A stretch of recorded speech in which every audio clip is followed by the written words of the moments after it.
feliz de estar nuevamente en la UCEMA. Aquí he dado algunos cursos en el pasado.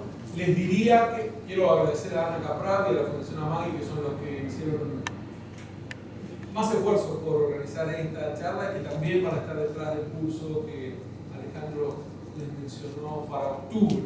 Y las veces que ya estuve hace unos años dando algún curso en la UCEMA, hoy vengo y el país, a pesar de lo que acabas de decir del español, está absolutamente cambiado. Vivimos en otro mundo, no en otro país, desde entonces.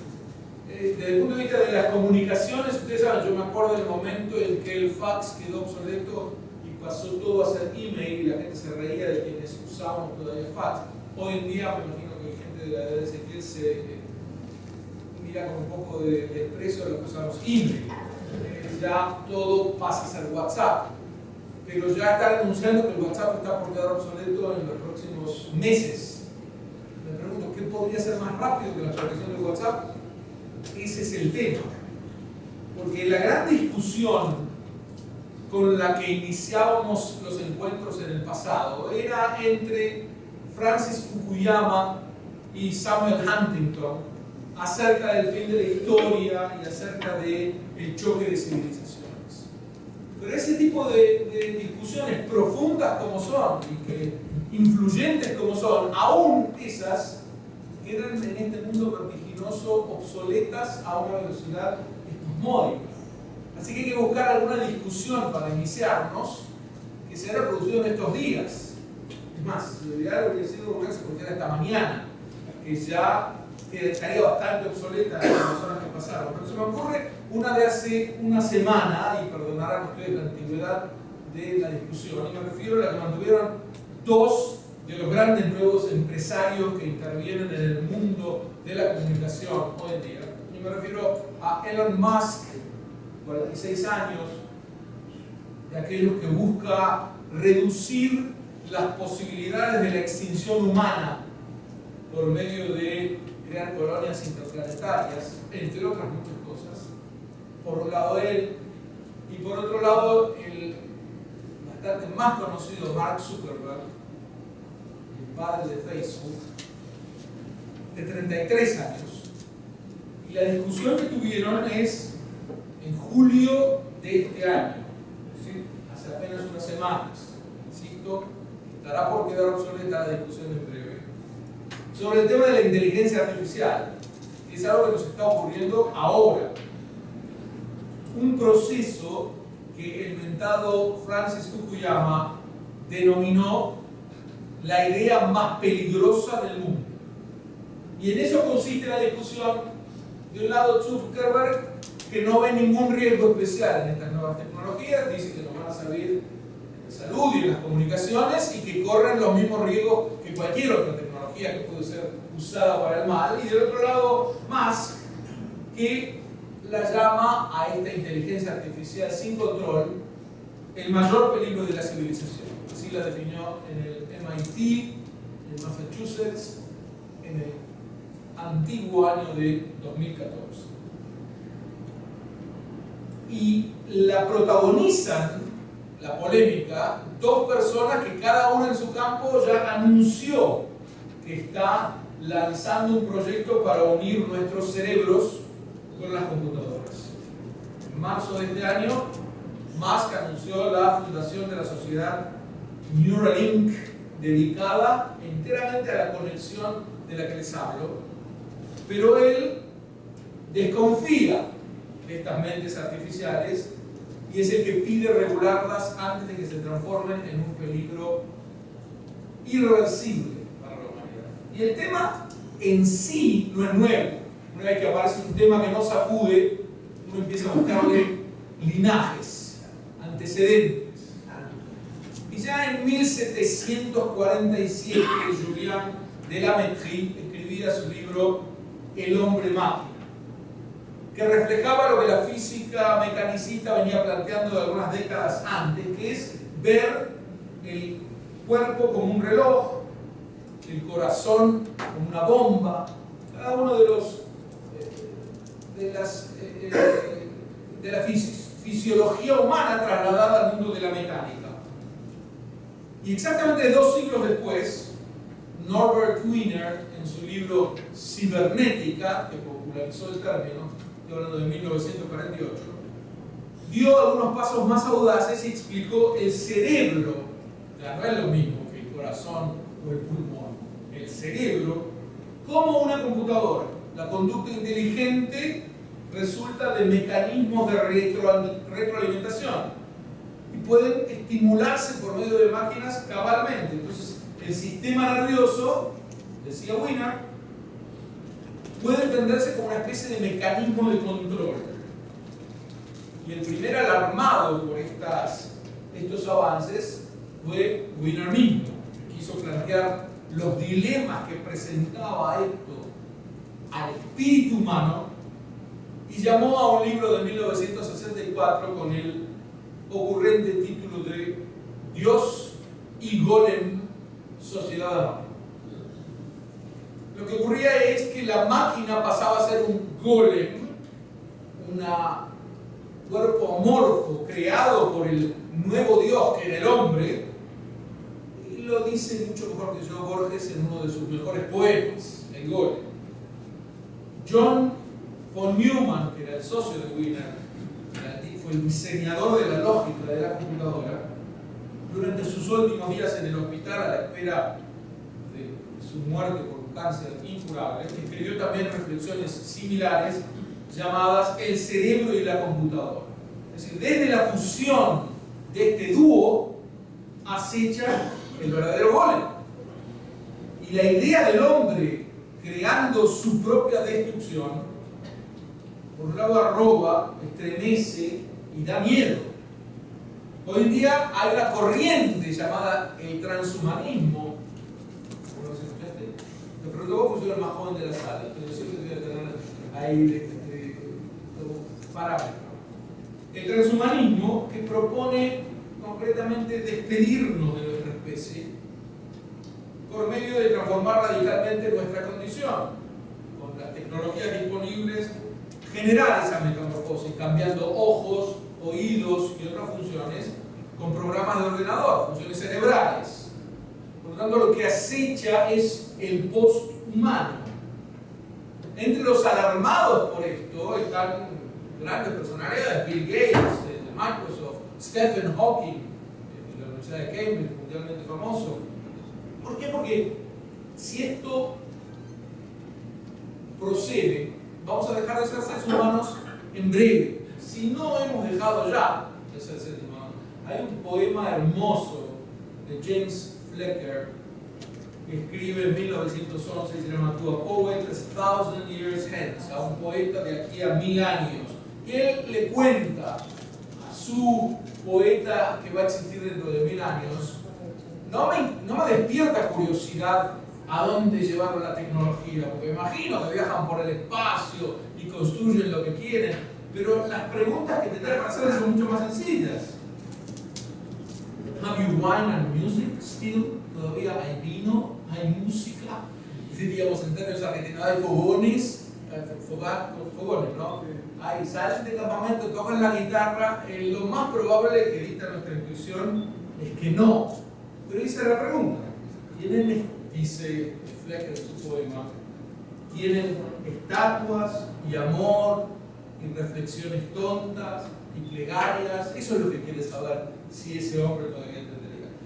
Y es el principal desafío de Occidente. Porque es la civilización en la que estamos inmersos.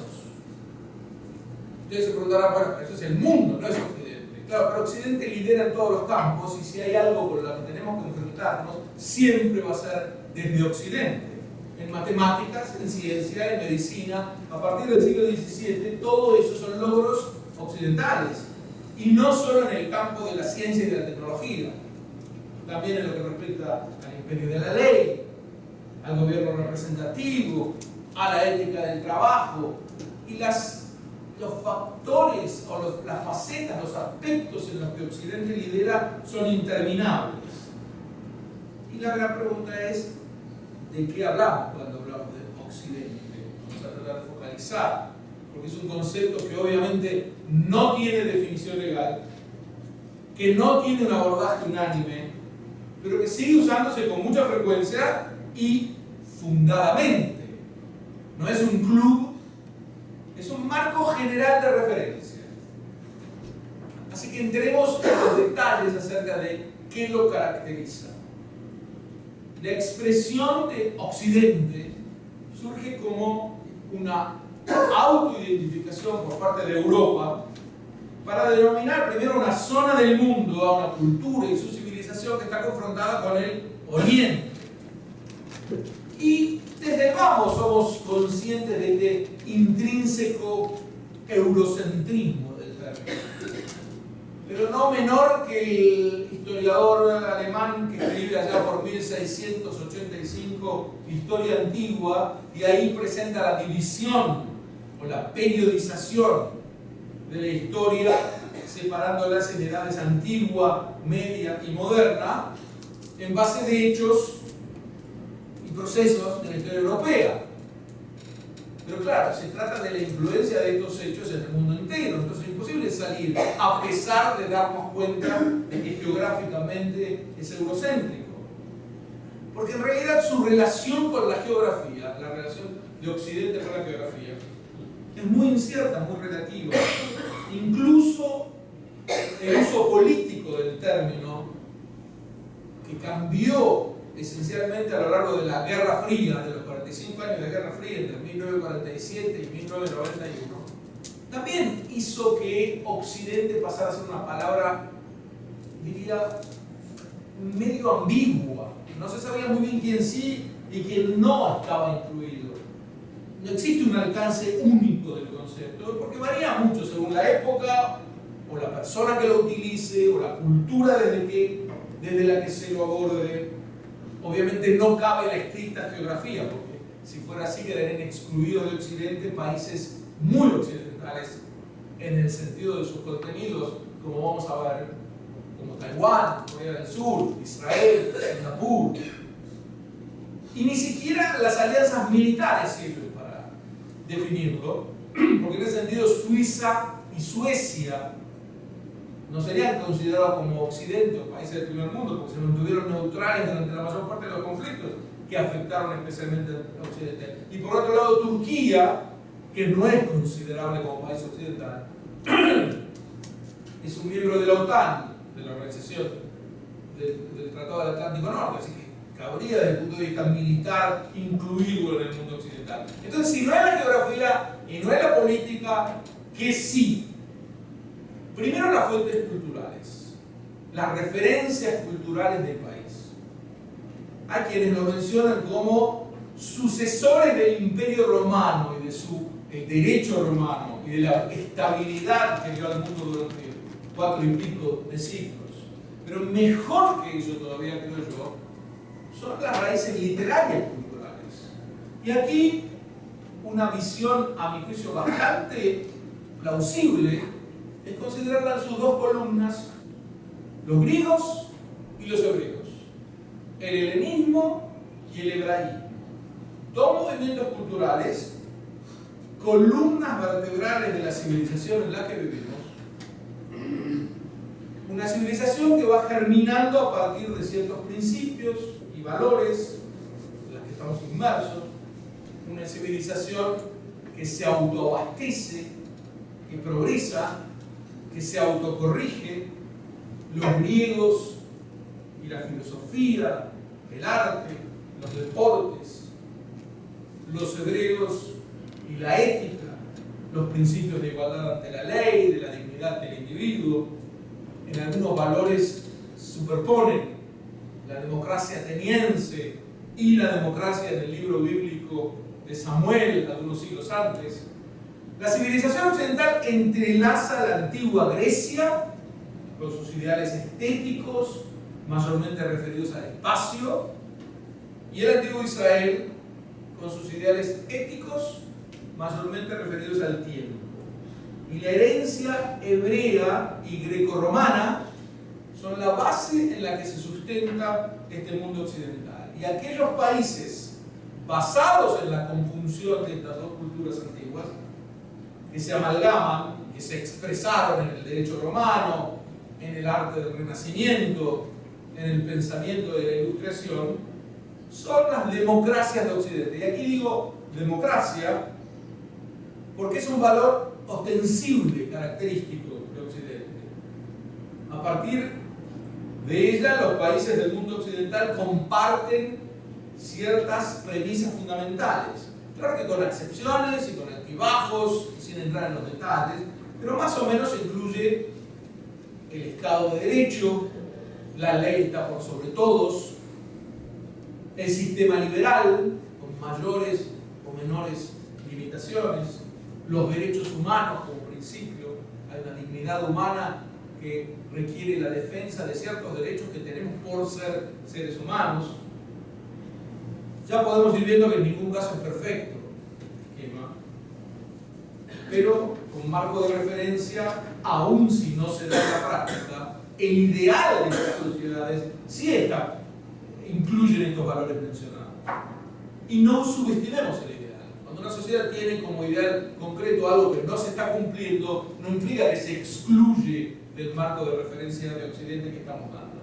Porque después de todo, para catalogar una civilización, hay varios criterios posibles. El tecnológico, el social. Digamos, si dijéramos qué es una civilización desde el punto de vista tecnológico, en general se acepta que hay dos etapas. Cuando empiezan a producirse los alimentos, ya no se recolecta, sino que se produce lo que se ha de consumir, se ha pasado del salvajismo a la barbarie. Y la barbarie salta a ser civilización cuando empieza a registrar su memoria. Y esto es cuando aparece la escritura, cuando se inventa la escritura. Estas son las etapas que desde el punto de vista tecnológico definirían a una civilización. Hay un segundo criterio, les decía, el social.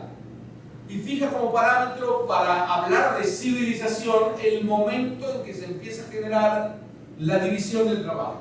La división del trabajo es fundamental porque ella da lugar a la creación de instituciones, de leyes que regulan las relaciones entre estas instituciones, de normas de conducta de los individuos en ese marco. Pero después de ver el criterio tecnológico y el criterio social para analizar cuándo hay una civilización, demos un paso adicional y digamos, hay un criterio posible adicional que es el criterio moral. Es el que juzga a una civilización o a una sociedad por la nobleza de los ideales que la orientan. No que necesariamente se cumplan, pero que la orientan. Mientras los dos primeros criterios nos enseñan cómo es una sociedad cuando se civiliza, el tecnológico y el social, el criterio moral indica hacia dónde anhela encaminarse una sociedad. Y eso no es menos importante. Y así como la civilización tiene que ver con ideales, Occidente es así. Juzguémoslo por sus ideales, aun cuando no se cumplan plenamente. Por ejemplo, el ideal de la paz, de la armonía universal. Esto no fue siempre un ideal de la humanidad. Hubo una buena época en donde la guerra era considerado el estado natural y casi deseable. Tener por ideal la paz, que ya anuncian los profetas hebreos, Isaías habla de las naciones numerosas trocarán sus espadas en arados, no levantará espada nación contra nación, no aprenderán nunca más la guerra, ya está anunciado como gran ideal. Pone en movimiento a la humanidad en esa dirección. Es decir, es muy distinta una sociedad que ni siquiera aspira a tener paz con sus vecinos. Otro valor, la conciencia de la fertilidad del hombre en libertad. Esto se ve especialmente en el Renacimiento. Empieza a entenderse que la libertad humana es el motor del progreso en donde pueda sembrarse.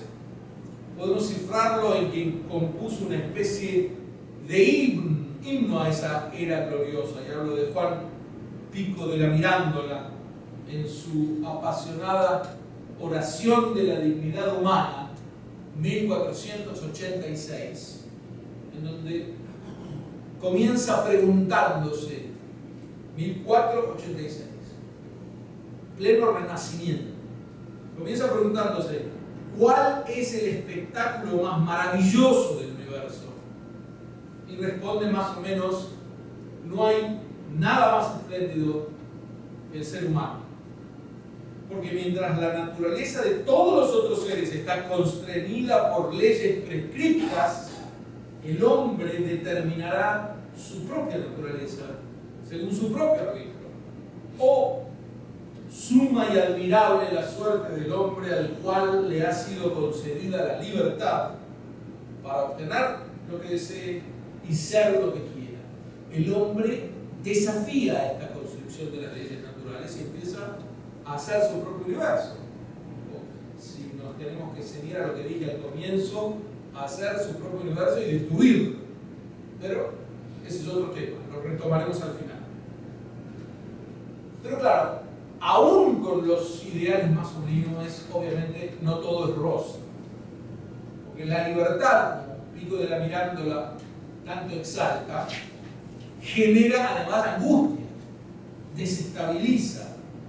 Erich Fromm diría, da miedo, el miedo a la libertad, 1941. En realidad en inglés se llama distinto, pero me parece que el miedo a la libertad es apropiado. The escape from freedom, la huida de la libertad. No sé a quién se le ocurrió traducirlo. No hay. Teniendo en cuenta cómo traducen los títulos de las películas, no sorprenderá que en ese caso también se dio así. De todos modos, lo que Erich Fromm plantea ahí, más allá del título, es que durante la transición del feudalismo al capitalismo, el hombre se alienó del suelo y de la comunidad, y eso inmediatamente aumentó su miedo, su inseguridad, porque la falta de libertad previa a esto venía con garantías, daba estructura a su vida, le daba casi un significado a su vida. No había dudas, no había motivo para la búsqueda realmente. Todo lo que el ser hace para asegurar su identidad sin crisis en la época feudal, todo lo que tiene que hacer es adaptarse. De esa base parte el miedo a la libertad. Y la nueva vida, la riesgosa vida de la libertad, comienza a perfilarse históricamente durante el Renacimiento, cuando las personas consideran a la humanidad como el centro del universo. Y esta cosmovisión se acentúa con las ideas de la reforma religiosa acerca de la responsabilidad individual por la salvación, y luego con las revoluciones democráticas en América y en Francia. Les diría que en general esta riesgosa vida de la libertad es el resultado paulatino de 6 revoluciones. No las esperó a estas revoluciones. Cada una de estas revoluciones le fue agregando fuego a la fogata de la libertad. Una revolución cultural en el siglo XV, el renacimiento del que hablamos, una religiosa en el siglo XVI, la reforma de la que hablamos, una científica en el XVII, la revolución científica, Newton, una económica en el XVIII, la revolución industrial, una política en el XIX, las revoluciones americanas y francesas, y una cibernética en el siglo XX. Se preguntan, ¿y cuál será la revolución del siglo XXI? Creo que es la robótica. ¿Hasta dónde nos va a llevar? Era la idea que planteé al comienzo. Pero a medida que se van produciendo estos cambios sociales, el hombre va cada vez más gobernándose a sí mismo. La revolución industrial hizo que en lugar de trillar cereales, el hombre debiera vender su trabajo y sus productos. Tenía que ofrecer al mercado aquello que la gente quería, y cuanto más pudiera satisfacer esa necesidad o preverla, más ganaba el mismo. Y en medio milenio se consolida la idea del individuo, con pensamiento, sentimiento, conciencia moral, libertad y responsabilidad individuales, y al mismo tiempo con, decíamos, aislamiento, alienación, perplejidad. Aquí hay una gran tensión. Y la tensión que señalo en muchas ocasiones es precisamente la causa del progreso, el factor del progreso. Porque en tensión uno nota que hay materia a ser corregida, que no hay nada perfecto en lo que hace el ser humano. Y precisamente aquí viene otro de los valores. Estaba mencionando antes como ejemplo el valor del ideal de la paz, y ahora les menciono el ideal del espíritu crítico. Esta también es una novedad. Siempre ver a la sociedad y a las personas a mitad de camino, también anunciado por los profetas hebreos. El hecho de que la Biblia hebrea al pueblo que más le da con un hacha es a su protagonista. En ningún caso exime a nadie de nada. Todos son imperfectos. Y esa es la gran contribución a el espíritu crítico que hace que la sociedad pueda avanzar y la civilización se va autocorrigiendo. Ese es viene junto, en la otra cara del ideal de progreso que identifica a la sociedad occidental. Thomas Cahill señala a fines del siglo pasado cuál fue el cambio radical. Es decir, reducirlo a un cambio radical que haya producido esta concatenación de revoluciones. Pero él señala uno que me suena bastante plausible, que hace posible la civilización occidental. Cuando la vida ya no es vista como parte de un ciclo interminable de nacimiento y de muerte, cuando ya no es visto el tiempo como una rueda girando incesantemente, esta idea, la del tiempo como una rueda puede arrastrarse a la India, se encuentra decididamente en el antiguo Egipto, fue tomado por pitagóricos, por estoicos en Grecia, también predominaban de mayas y aztecas. El tiempo era circular. En la antigua Grecia el concepto se relaciona con Empédocles, Zenón de Sitio, les decía el estoicismo. Y aquí los antiguos hebreos comienzan a percibir un tiempo diferente, que tiene un comienzo y un final. Una narrativa que tiene un desenlace triunfal en el fondo. El hombre viviendo entre la creación y la redención. Y eso quiere decir un hombre que siempre progresa. Y los corolarios de esa visión son eminentemente dos. Uno, la esperanza en el progreso. El futuro será mejor que el presente. Muy antioccidental es el tango, el mundo fue y será una porquería, ya no sé. El será. El mundo fue y es una porquería. Pero será bueno. Ese es el motor de la autocorrección en el pensamiento occidental. Y de allí se deduce que el destino de las personas, cada una de las cuales tiene un camino singular, son hermanos entre ellos, pero también son individuos con destinos inigualables entre ellos. Emerge el individuo de la horda, de la tribu. Y el hombre va viéndose no solo como un vehículo del progreso, sino como el resultado del progreso. Y esta es una visión optimista de lo que le toca, de la vida, de lo que le toca a él vivir.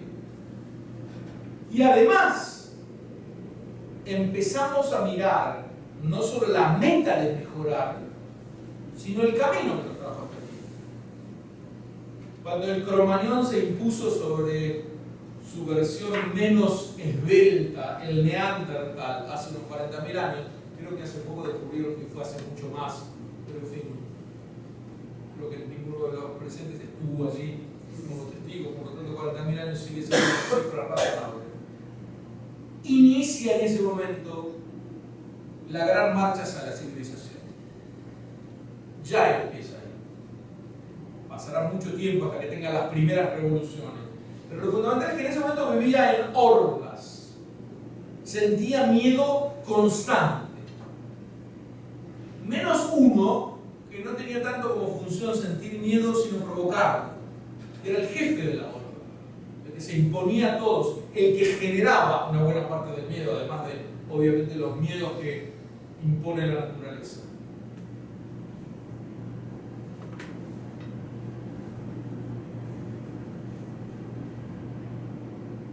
¿Cómo va superándose ese miedo? Cuando lentamente las revoluciones hacen disminuir al poder del jefe de la horda. Cuando lentamente, y estoy hablando de miles de años, emerge un individuo que al principio no tiene derechos, pero tiene aspiraciones, y estas terminan traduciéndose en derechos. Hasta que llegamos a la cúspide de esta posibilidad que identificamos con los logros de Occidente, y es lo que llamamos la modernidad. Cuando llega la modernidad, estos ideales de no tener miedo, de vivir la vida sin un jefe de la horda que me imponga una situación trágica, se hace el espacio natural de Occidente. Y es difícil definir estas características, pero digamos que una buena manera de definirlas son contrastarlas con las características del medioevo. Yo tiendo a sintetizarlas en 5 y les puse un acróstico para que se recuerde que es ruido. El acróstico es raciocinio, unidad, investigación, democracia y optimismo. Me detengo un segundo en cada uno. Raciocinio quiere decir que el principio de la autoridad, que era el que privaba en la Edad Media, las cosas son así porque las dice el rey, o porque las dice el sacerdote, o porque las dice el patriarca, o porque las impone el heredero del jefe de la horda, en la modernidad es reemplazado ese principio por el del raciocinio. La autoridad no es, las cosas no son porque alguien las impone, son porque mi razón me dicta que son mejores. Y cuando me lo dicta mi razón, tengo que persuadir al otro que también tiene razón. Y entramos en un diálogo que es muy distinto de aquel que tenés que cumplir con esto porque alguien lo dice así. En educación esto es básico. Decirle a un joven que hay que cumplir con algo porque alguien lo impone es estéril. Digamos, si explico por qué lo recluto para ese cumplimiento. Ahora, en ese explicar por qué, podría ser en un ejército que alguien diga es así porque un ejército se tiene que organizar con autoridad. Y si vamos a desafiar cada orden que se dé, esto no va a ser un ejército, va a ser un caos. Bueno, hay un principio subyacente de racionalidad también. Después puede ser que se traduzca en órdenes arbitrarias. Pero el principio del raciocinio ha desplazado al de la autoridad. El segundo es el de la unidad. Empieza por primera vez a verse la humanidad en su conjunto. Son pocas las veces que nos pensamos como miembros de la raza humana, nuestra única raza, pero esas veces son sumamente significativas. Nos dan una cosmovisión distinta. Y cuando digo que son pocas, tal vez exagero. Cada vez son más esas oportunidades. Investigación, el tercero de los aspectos. Hay que conocer el universo. No estamos aquí solamente para aprovecharlo, estamos aquí también para conocerlo, porque de conocerlo, de esta interrelación nuestra con el universo, surge mucho mejor el camino hacia nuestra felicidad. Democracia. La gente tiene que ser gobernada por gobiernos representativos. Si me preguntaban si viajaba a un país, no fui por eso. Y finalmente lo que le traje una y otra vez, optimismo. La sensación de progreso es lo que da optimismo. Si uno viviera en un ciclo interminable, es muy difícil ver la vida con optimismo frente a este ciclo de vida y de muerte que nunca termina y que de alguna manera achata todas las posibilidades de un futuro mejor. Esa modernidad y Occidente se ven amalgamados en esta presentación. Y hablábamos, o es el título de la charla a la que tuvieron la gentileza de acudir, de los desafíos que tiene Occidente. Yo le planteé el primero como un gran desafío, que algunos de ustedes habrán pensado, pero que de Occidente, intenté responder. Es de Occidente porque es el único que lucha las batallas por este progreso. Pero ahora vemos otro tipo de desafíos que son más reconocibles como de Occidente y no de la humanidad en su conjunto. Algún desafío es el heredero del que acompaña al hombre desde la prehistoria, la horda y el miedo. Aquellos factores, sectores que quieren retrotraernos, que se oponen al progreso, que quieren que volvamos a un estado medieval, que lo presentan como una, yo no diría ideal, pero lo presentan como una misión. Esos factores, a los que podríamos llamar aquí los premodernos, son un desafío importante para la humanidad. Y se traduce, para ser muy actual, en los atentados suicidas, en las sociedades cuasi medievales que existen en el seno de Occidente, en el seno del planeta, y que ven que la única manera que tienen de acercarse a los logros de Occidente es destruirlo. Es imposible para ellos llegar a los logros que enumeré antes en ciencia, en medicina, en tecnología, en democracia, en derecho, en Estado de Derecho, en el rol de la mujer en la sociedad. No pueden llegar. Y por lo tanto la única manera de equipararse es destruir los logros ajenos.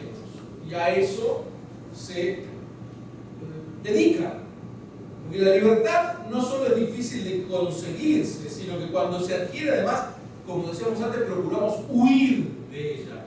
Y esos sectores, los antimodernos o premodernos, son los que huyen de la libertad de los demás, la muestran escandalizados. Les parece que esa libertad que ha logrado Occidente es un desafío a principios mucho más profundos, como ser mantenerse en el principio de la autoridad y de la orden. Porque el escape de la libertad conduce o hacia el autoritarismo o hacia la destructividad. Y en ese sentido, esto lo trae también de Rollo May, que fue quien introdujo el existencialismo en los Estados Unidos y que escribe un libro llamado Las fuentes de la violencia en 1972, que es lo que explica qué empuja a los individuos a la violencia.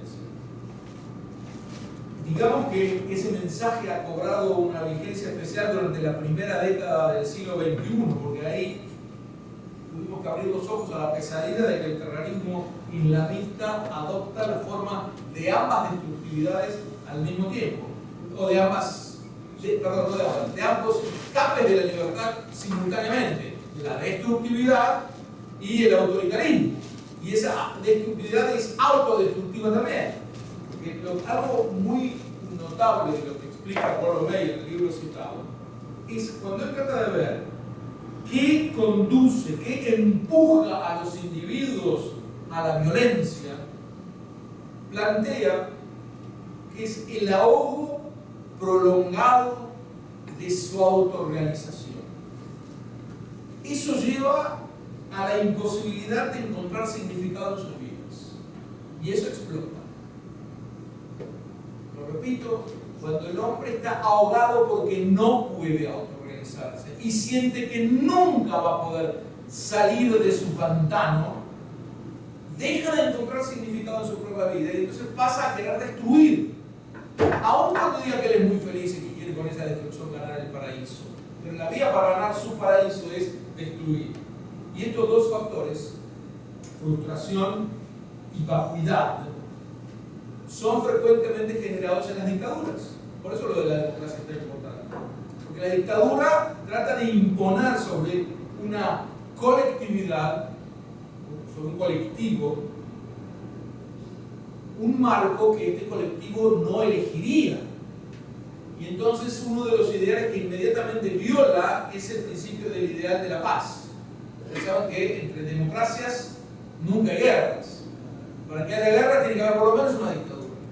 No necesariamente la dictadura tiene la culpa de la guerra, pero es la que con mayor facilidad se desliza la guerra, porque la democracia es un sistema donde la voluntad del individuo tiene un lugar. Las personas normales, en situaciones normales, no quieren morir ni matar.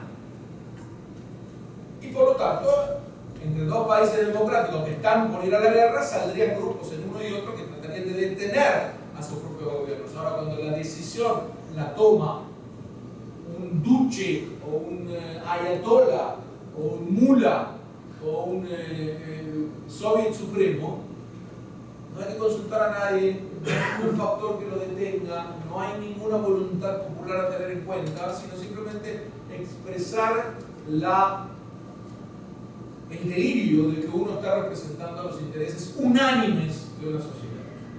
En ese sentido, y para los que me siguen, lo que voy a decir no va a sorprender, pero me voy a permitir enfatizarlo, hay un dique contra el progreso que se da una y otra vez, y es la judeofobia, que habitualmente se llama antisemitismo, y yo llamo la judeofobia en mis libros, porque es el odio del grupo más eficaz. Es el odio del grupo que no requiere de propaganda, ya toda la mitología está hecha, que no requiere de la presencia de la víctima. Porque uno no puede ser racista mientras no hay negros o no hay personas de distintas razas, y uno no puede ser misogínico si no hay mujeres, y no puede ser xenófobo si no hay extranjeros, pero puede ser judeófobo o antisemita sin un solo judío, porque la mitología referida al judío es una mitología demonizadora. Es decir, el judío domina el mundo, mata a Dios, envenena los pozos de agua, usa sangre de niños. Para hacer todo esto no hace falta que esté, yo lo sé o lo quiero creer, y eso me lanza inmediatamente a la violencia. ¿Por qué motivo digo que este es el dique más eficaz contra el progreso? Porque aún en el mundo de hoy, siempre el escape de las dictaduras ante una crítica que pudiera llegar a mejorarlas en el estatus de la mujer, en el estatus de los niños, en la violencia familiar, es siempre una acusación judeofóbica o contra el colectivo judío en Israel o contra los judíos del mundo, que no permite siquiera revisar la situación de las peores regímenes que hay sobre la faz de la tierra. Es el principal dique contra el progreso a mi juicio, pero obviamente no es el único. Las hordas y el miedo siguen acechando desde muchos lugares. ¿Cuál es entonces este desafío al ruido, a estos valores de la modernidad, del raciocinio, unidad, investigación, democracia y optimismo? Por un lado decíamos, el desafío primero son las fuerzas antimodernas por excelencia que traban el avance. Y estas fuerzas son las herederas de las viejas hordas. Pero por otro lado, y más, son las fuerzas que desde adentro debilitan toda posibilidad de respuesta. ¿Por qué? Porque relativizan la situación. Y la modernidad de Occidente pasa a ser una versión más de muchas posibles y ninguna es mejor que las otras. Se lo voy a poner en términos muy visibles. Un totalitario diría que para un coreano es mejor vivir en el norte que en el sur. Un postmoderno dirá que para un coreano da lo mismo vivir en el norte que en el sur. Y eso es mucho más devastador, porque al hombre moderno occidental lo desarma. Si todo da lo mismo, no hay nada por lo que pelear. Empieza otra vez este ciclo que parece del mundo pagano, de vida y muerte, que todo es lo mismo y que estamos sumidos en una fatalidad en donde fundamentalmente lo que el posmodernismo viene a anular es la idea del progreso. No hay tal progreso, es una mentira. Es algo que nos decimos nosotros para calmar nuestro ego, pero en realidad todas las sociedades creían que eran lo máximo de la civilización en su momento. La respuesta es que las cosas no son así, no todas decían eso, pero aún si todas las dijeran, entonces solo vivimos en esta.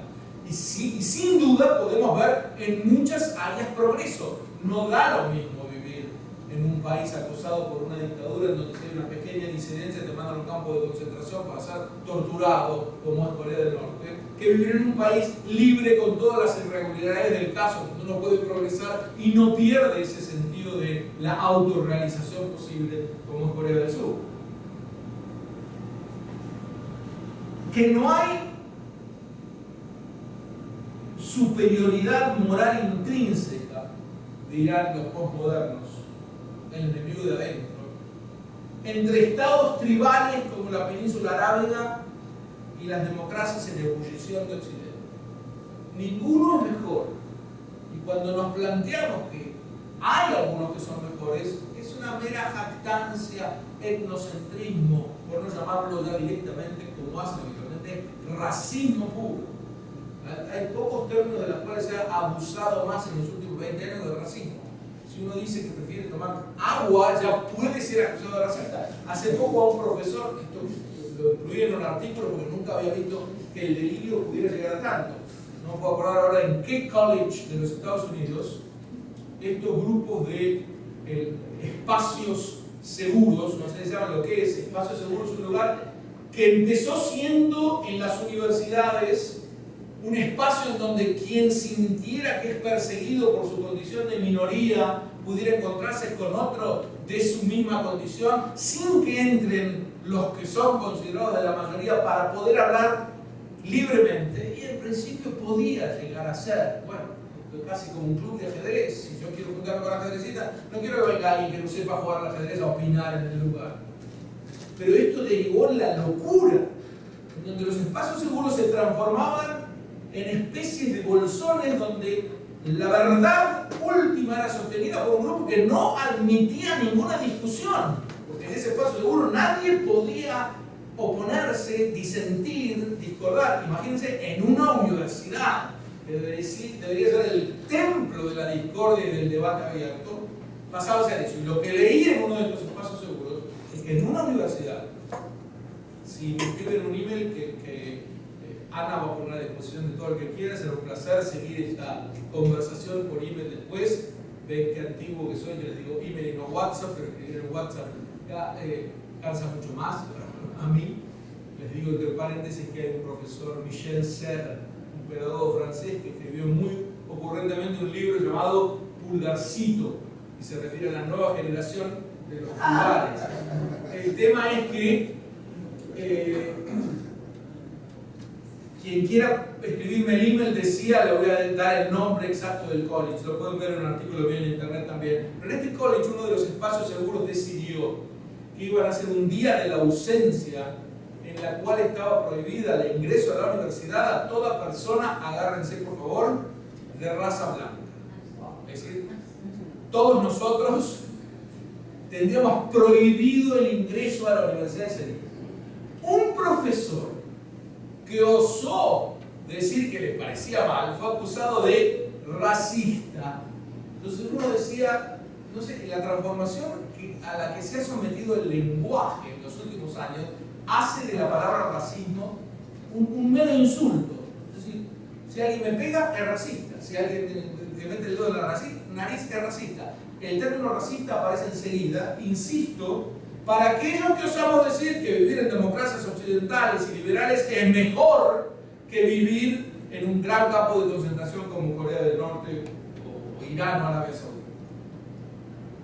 La tensión de la que hablábamos antes, de esta libertad que es un regalo al mismo tiempo, pero un regalo que viene con el caballo troyano de la inseguridad, se hace bien visible a comienzos del siglo XX.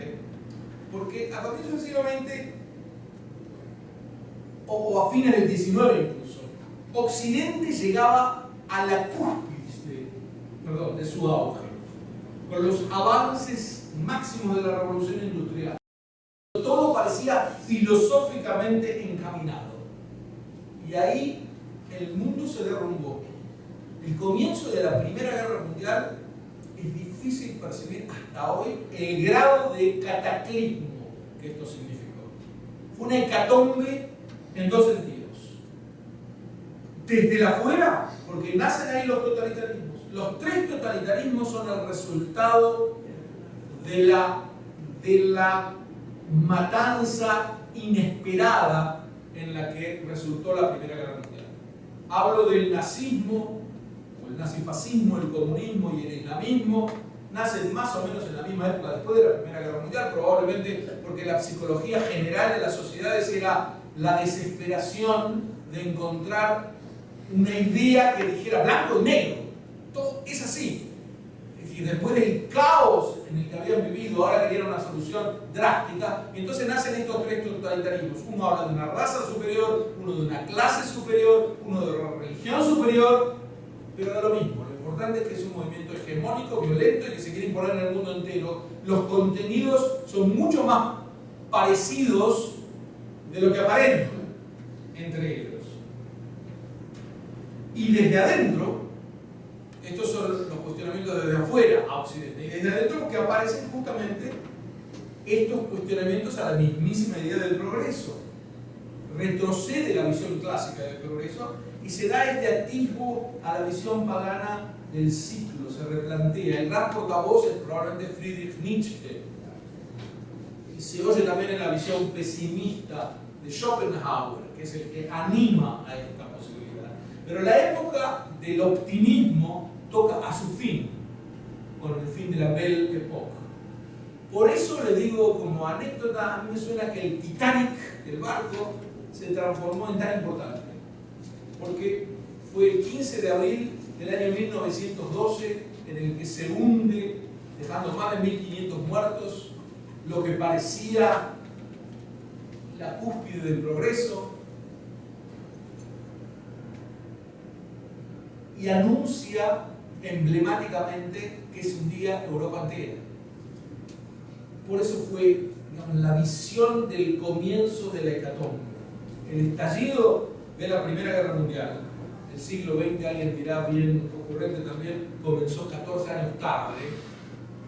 Ese 28 de junio de 1914, cuando un joven de la edad de Ezequiel piensa que está haciendo algo por el nacionalismo serbio y mata nada más que al heredero al trono en Sarajevo, a Francisco Fernando, el heredero al trono austrohúngaro. Por supuesto que eso no fue el motivo de la guerra, pero fue el detonante de una guerra que puede ser vista como el primer round de la Segunda Guerra Mundial. Así que el cataclismo por un pequeño balazo disparado por un joven desconocido realmente es uno de los enigmas grandes de la historia. Porque inicialmente las motivaciones nacionalistas de cada país para ingresar en esa guerra da en poco tiempo conciencia, digamos, dar paso a la conciencia sobre el desastre sin precedentes que trajo consigo. Diría, suicidio de la civilización. En ese ambiente que Oswald Spengler publica La decadencia de Occidente, justo después de la Primera Guerra Mundial. Porque ahí concibe en este libro, La decadencia de Occidente, las civilizaciones como entes cerrados que nacen, crecen, luchan y mueren. Y es importante verlo así porque parecía que moría la civilización con lo ocurrido al comienzo del siglo. Para Ortega y Gasset era la rebelión de las masas. Pasaban otra vez a ahogarse al individuo y eran las masas las que se rebelaban contra el individuo. Décadas después Hannah Arendt lo escribe Los orígenes del totalitarismo, pero básicamente dando raíces comunes a los totalitarismos que menciono. Y las ideas fueron adoptadas por Toynbee en su magno tratado El estudio de la historia, en 12 tomos. Lo importante es que se desmorona el concepto de civilización. Como Hegel había planteado, la civilización es algo así como la consumación del espíritu absoluto en la historia, el Estado nacional, liberal, prusiano. Y esto en el siglo XX es desafiado, no vota al Estado. Vienen los comunistas, los fascistas y los islamistas y quieren destruir ese pretendido fin de la historia. Y la catástrofe apocalíptica que fue la Segunda Guerra Mundial. Y luego el temor en la Guerra Fría de que llegara a repetirse lo irrepetible. Y luego la descolonización mundial y el tercermundismo que empiezan a cuestionar otra vez la posibilidad de un occidente en términos de civilización, generan un clima de desazón. Si estuviéramos en el siglo XIX se llamaría le mal du siècle, el mal del siglo, esta desazón social de que no logramos. Imagínense, fue en el 2001 el 11 de septiembre, si alguien quería empezar el milenio festejando porque parecía que habíamos llegado a lo que Fukuyama llamaba el fin de la historia. ¡Pah! Las torres son un emblema similar, la torre de New York, un emblema similar al Titanic. Lo que hizo que recobrara un poco el renacer de la esperanza en este progreso de la historia es la caída del comunismo en 1989. Porque ahí resurge ese concepto en una civilización mundial que ha logrado sus máximas posibilidades y en fin, lo que va a ocurrir de aquí en adelante, dice Fukuyama, es que la sociedad se mejorará, se corregirá, dará 2 pasos atrás, 5 adelante, pero básicamente ya estamos en mi camino. La respuesta de Howell Huntington, que fue la discusión que plantea al comienzo, es que había un occidente más o menos cerrado y unido por la tradición judío-cristiana y europea, y ese occidente se veía sumido en el choque de civilizaciones. Yo creo que el término es erróneo. Una civilización, yo les decía, nace, se autoabastece, progresa, se autocorrige. No cualquier cosa puede ser una civilización. Una banda de forajidos que comete un atentado no se transforma en una civilización. Lo que hubo no fue o lo que hay. No es un choque de civilizaciones, es más una agresión contra la civilización, que es muy distinto. Pero el choque, o la posibilidad de ese choque, adquiere una nueva popularidad después de los atentados del 11 de septiembre, provocados por radicales islámicos. Noten ustedes algo que como argentinos debería llamarnos la atención, que Fukuyama escribe su libro El fin de la historia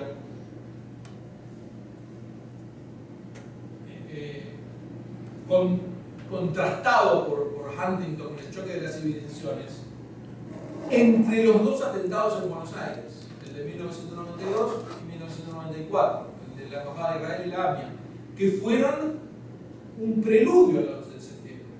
Hoy en día lo podemos ver, en ese momento todavía no se sabía muy bien, pero el ataque islamista no empezó en Estados Unidos, empezó en Buenos Aires, en 1992 y 1994. En el 2001 fue mucho más grande en los Estados Unidos.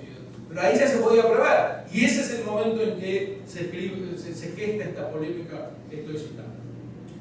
En suma, para poder dedicarse a los verdaderos desafíos de nuestra humanidad, que corre el riesgo de extinguirse por este cruce con computadoras que nos dejará sin vino, sin música y sin nada, que he planteado en el comienzo, que es la discusión entre Musk y Zuckerberg. Para cumplir con estos, poder enfrentar estos desafíos, Occidente se ve en la obligación de enfrentar por un lado a aquellos que empujan hacia atrás desde afuera y aquellos que desde adentro difunden que enfrentarse no tiene sentido, porque todo da igual. Y por lo tanto, aún defendernos de la agresión contra la civilización parecería ser un acto de arrogancia o casi racista. Eso me parece que son los desafíos más punzantes, y si les parece bien, y para no abusar de vuestra atención, los veo todos muy amables y caballerescos, yo aquí interrumpo y por supuesto que abro el espacio para preguntas, dudas, choques de civilizaciones, críticas, lo que les parezca.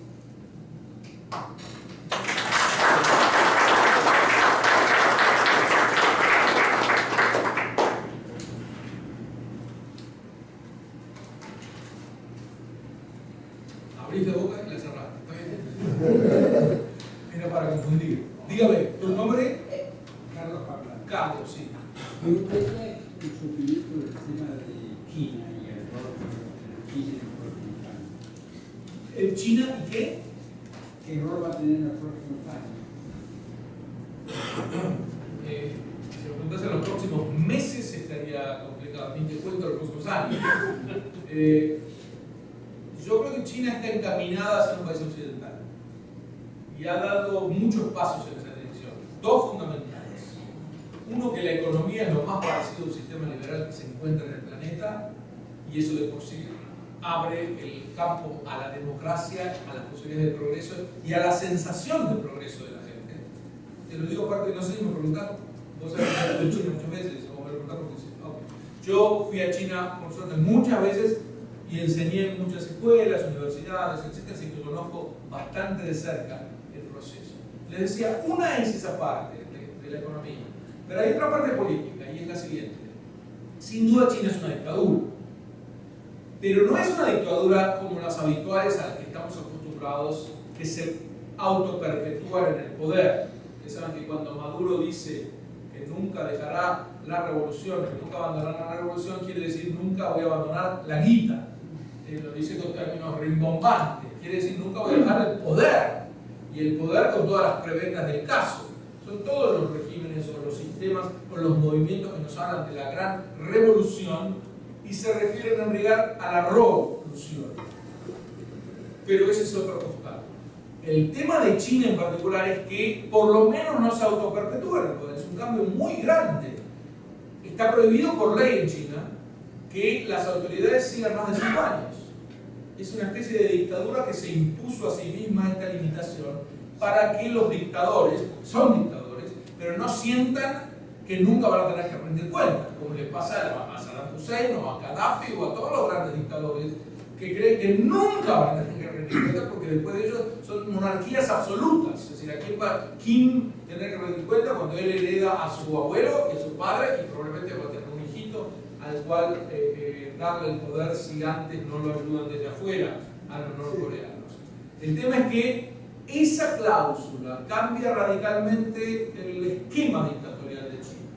Es una dictadura más moderada en su accionar dictatorial y por lo tanto tiene el potencial interno de ir caminándose lentamente hacia un país occidental pleno. Si me preguntás, creo que va a llegar.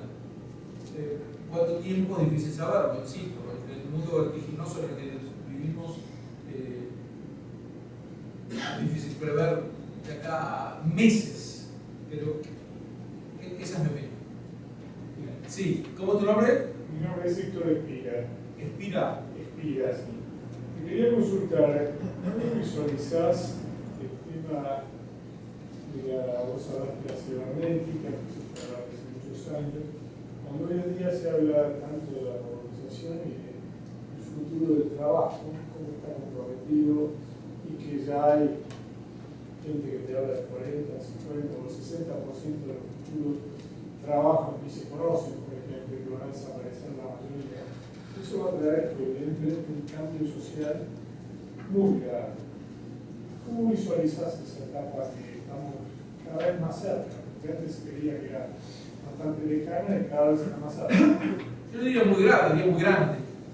El cambio social, por un lado, el trabajo humano cada vez va a ser menos necesario, pero por otro lado y simultáneamente las necesidades humanas cada vez van a ser más satisfechas.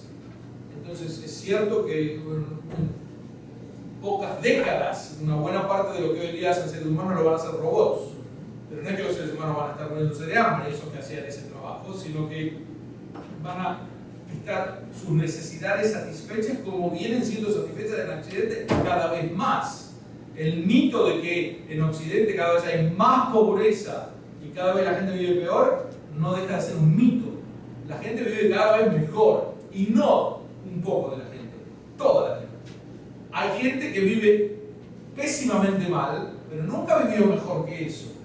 Entonces, siempre cuando uno analiza el rol de una sociedad, tiene necesariamente que decir siempre con respecto a qué, con qué la estoy comparando. Que si vengo con grandes ideales, que todo el mundo sea feliz y hay que a cada uno de acuerdo con sus necesidades y a cada uno de acuerdo, ¿cómo es? A cada uno de acuerdo con cada uno de acuerdo con sus necesidades y de cada uno de acuerdo con sus posibilidades. El mero hecho de que yo en la escuela secundaria me acordaba que esto era el lema político del 99% de los estudiantes de mi escuela, hoy en día me hace reír. Es como salir con un lema que diga a todo el mundo la felicidad y eso transformarlo en una bandera política. Vótenme porque yo le voy a dar felicidad a todo el mundo. Es un ridículo. Si yo no parto de esa visión infantil, sino que miro a la sociedad y digo, ¿comparado con qué estamos mejor o peor? Sin ninguna duda estamos mucho mejor. Y vamos a estar mejor. Ahora, a mí lo que me preocupa no es tanto que la robotización deje a seres humanos desempleados, sino que la robotización termine con los seres humanos. Si se produce lo que yo dije al comienzo, de este cruce entre computadoras y seres humanos, no sé, te detuviste en lo que eso significa. El poema de Fretter que leí es exactamente eso. Lo que nos va a interesar es si de aquí a 10 años van a tener vino y música, que no van a tener. Es decir, los robots no necesitan ni vino ni música. Y lentamente parece ser que podríamos transformarnos en robots. Eso es lo preocupante, no tanto el tema social de que se puede hacer. ¿Ezequiel, querés decir algo? Sí, te quería preguntar, ¿cómo definís civilización? Porque yo me quedé con lo que habías hablado de los atentados islamistas en el occidente, que no lo veías como un choque de civilización, sino como un atentado de civilización. Y yo me quedé pensando, la verdad, que lo pienso como, o sea, dos grupos de personas, a la diferencia que quieran, sociales, políticas, económicas, culturales. Hasta me animaría a decir que alguna más avanzada en ciertos aspectos que otra, pero ¿dónde está la vara para que una sea una civilización y no otra? Lo dije, que me gustó una parte de tu expresión donde dijiste, me animo a decir, te cuesta decir que hay algo intrínsecamente mejor en uno de ellos, o que uno de ellos es el agredido y el otro el agresor. Es como, no lo sé, es decir, ponerte en un relativismo tan extremo que es bastante típico hoy en día en tu generación, digamos. Pero te diría, y no lo digo así paternalista, sino lo que se ve, te diría que yo di 3 criterios. El criterio tecnológico, cuando se pasa a producir y cuando se registra el progreso a través de la escritura. El criterio social, con las leyes que derivan de la división del trabajo, las instituciones, etc. Y el criterio moral, que es los ideales que se cumplen de a poco, la aspiración de paz, la democracia, los derechos humanos. Yo aplicaría el estatus de la mujer, el Estado de Derecho. La tercera, aquellos que matan, se sacan 0 en el examen. Así que no podemos llamar civilización simplemente porque un grupo sale a matar. Si vos querés llamar civilización a cada país, por ejemplo, bueno, es un concepto un poco extremo de civilización. Pero como bien formulaste la pregunta, vamos a decir, ¿a qué llamas civilización? Bueno, estoy pensando aquí. Ahora vos podrías decir, mira, a mí me gusta más otra definición. A los que alcanzan la barra de tecnología moral, eso es correcto. Sí. Cierto. La evolución de la democracia liberal tiene desde los partidos tradicionales, años anteriores, con la plataforma escrita, a distintos personajes, sin partidos políticos, sobre todo a partidos políticos fuera del carril normal como Trump. Tenemos partidos o gente con mucho malestar en Francia, o sea, Le Pen y la ultraizquierda. Tenemos el Brexit en Inglaterra. Hay una decadencia del obrero o de la clase media. O sea, ¿cómo ves la evolución ante una crisis económica del capitalismo? O sea, una concentración de riqueza. ¿Cómo ves la democracia hacia el futuro? Concentrado con determinados partidos. O sea, se ve la crisis de corrupción en los partidos políticos por primera vez. Por ejemplo, el Partido Popular de España, todos los políticos en Brasil. O sea, afloran cosas que antes la gente en general confiaba más en el político. Una parte es cierta, la gente está un poco harta de los políticos tradicionales. Eso es cierto y da para mucho análisis. Pero es una parte de la autocorrección del sistema. Es decir, países en donde la corrupción se castiga son sociedades que uno debería valorar y no mirarlas con desprecio. Donde la corrupción se castiga. La corrupción hay en todos lados. El hombre puede caer en la corrupción en cualquier momento. Yo creo que hay un elefante en la sala que no es mencionado y que explicaría por qué el cambio político en Francia, por qué el cambio político en Estados Unidos, por qué el Brexit, y se llama el miedo al Islam. No estamos hablando aquí de que nos dé miedo las burkas, y de que nos impongan estrictas normas de relación entre los géneros. Estamos hablando de gente que mata para matar, que cree que todo el mundo, salvo ellos, son herejes. Esto es una situación donde pocas veces esto es un shock tremendo para el mundo occidental. Ese miedo que no se puede mencionar para que no vengan del space de las universidades a decir que somos racistas, deriva de un miedo natural al Islam, al que me niego a terminantemente llamar islamofobia, porque nadie quiere perseguir a los musulmanes o matarlos. ¿Dónde están los campos de concentración para matar musulmanes? Pero ¿cómo no me va a dar miedo si veo cómo matan por doquier y dicen que esa debe ser la vía? No es que se arrepienten de matar. Esto no quiere decir que todos los musulmanes lo hagan. Va de zulo, que no me refiero a que todos los musulmanes. Me refiero al islamismo, que ocupa una buena parte del mundo musulmán, y aunque fuera el 10%, estamos hablando de 130 millones de personas dedicadas a la destrucción de la civilización, no es para dormir tranquilos. Eso genera los tumultos políticos a los que hacía referencia. Nunca la causa es una sola, pero es una causa de peso. Sí, veo muchas manos. 3, una. ¿Nombre? ¿Tu nombre? Es ahora, Jorge. Jorge. Vos mencionaste los grandes movimientos que fueron generando la gran civilización de Occidente. Bueno, de las raíces greco-romanas, sobre todo la reforma previo al renacimiento, reformas religiosas, pero no dijiste de la ilustración. Sí. Bueno, quizás no dijiste, no puntualmente. No me detuve demasiado, tenés razón. Tu vocabulario. Sí. Posiblemente estaba dado en la idea del liberalismo y el golpe político de la Revolución Francesa, que venía obviamente captando el tema de todo lo de la educación. Ahora, me quiero remitir un poco a la contestación que hiciste a él. Yo creo que la inquietud que hablaba anteriormente se refiere más a los enemigos de adentro que los de afuera, que efectivamente lo son, muy fuertes, muy gráficos y evidentes. De adentro están los postmodernos. ¿Cómo? Sí. Los postmodernos. Sí. Y ese postmodernismo, yo, por ejemplo, hay un paralelo, Isaías Bardín lo ataca, lo ataca y lo ve con los románticos, en las raíces del romanticismo. Algunos de ellos. Con algunos de los románticos, no todos. Bueno, Kant tuvo un episodio con Herder. ¿Con? Hamann y Herder. Ajá. Con Herder en cuanto a la ilustración.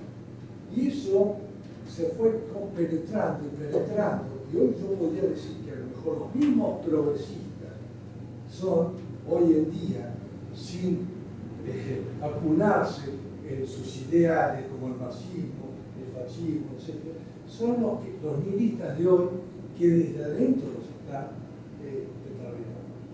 desarrollando. Esas son las reacciones, quizás, las reacciones que hacen que se haga también inviable la democracia y tengamos un desafío hoy en día. Bueno, estoy de acuerdo en todo lo que dijiste. No eso necesariamente es inviable la democracia, pero diría los progresistas se han hecho posmodernos. Y esto viene a partir de que cuando mi ideología ha quedado totalmente destruida, yo paso a deconstruir todas las demás. Es lo que ellos hacen, deconstruyen el resto de la ideología porque la propia ha quedado refutada por la realidad. Pero estamos de acuerdo, es decir, no puse énfasis suficiente en la ilustración, aunque la mencioné. Muy bien. ¿Cuántas manos más hay? Porque no hay mucho más tiempo. 1, 2, 3. Vamos en ese orden. 1, 2, 3. 1. No. Sí. ¿Me puedes definir a qué se le llama progresismo? Progresismo. Yo creo que lo que dicen en Estados Unidos progressive, sí. aquí le dicen progre, sí. Porque ¿qué es exactamente eso? Yo te ¿De diría, dónde viene? sí, no es una... Porque está por todos lados.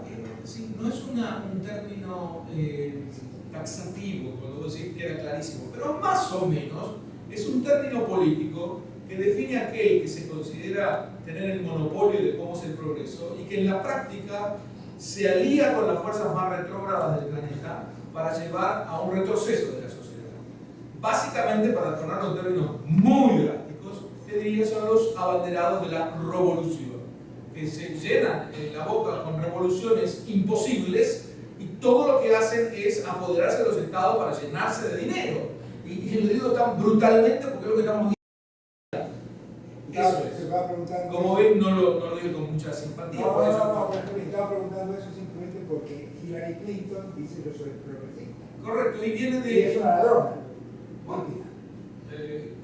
Uno. Dijimos tres. Sí, adelante, Alberto. Alberto. Sí.